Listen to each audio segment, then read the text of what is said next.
Hoy, way sudan sa Pasig karon walay isda. Ngano ka to? Oh, so nakaisip na lang mi magbakal na lang mi og manok. Wala magilain ganina pa mig hulat og isda. Wala gid talaga yung nag-agi. Hala no? Sakay nangyari. Oh, preparar ko na lang diri ang akong mga gamiton sa pagluto. Nakaisip ko adobohon na lang namo ang manok. So, ako nang gihikay ang bawang, sibuyas o paminta para sa gisa nato aning manok. No? Ang ibakal na mo na manok ay pakpak. Pako sa manok ay medyo mumawya itong lami sa manok no? Ang pako. So, ako na nang gigisa dira ang bawang o sibuyas. So, ato na lang gid ni karong tiyagaan ang manok. Tiyagaan. Actually kay nangita gid mig isda. Nya kay wa ay manggid talaga isda. Uy. Kay lami manggid pud ang isda no. Makaano pa makaisip-isip pud kag unsay mga pwedeng sugba or paksi, prito, madugay-dugay baya gid ang isda sa mua.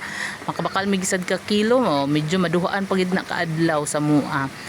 Medyo makatipid-tipid mi. Pero pag ingani gani na manok ay burag gisadan lang gid ni kakaunan. Paborito manggad pud ni sa akong mga kabataan. So diri na butangan na nato no, nagisa na nato ang manok, nabutang na nato ang suka ug ang tawyo. Ato na po ning dagdagan og paminta.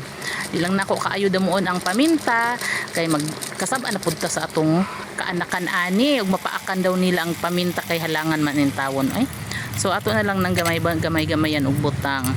O hala, halo-haloon na nato hantod sa ato na pud nang takloban kay para pahumuk-humukan anay po na nato. Tapos ako po gipadamo-damo ana medyo ang sabaw kay unang mahurot ang sabaw. Kay una man gid na ni perming ginabutang sa kabataan nako. Punuon na nila sa sabaw ang ilang luto pag adobo, no? Kaya halin gid kaayo ang adobo.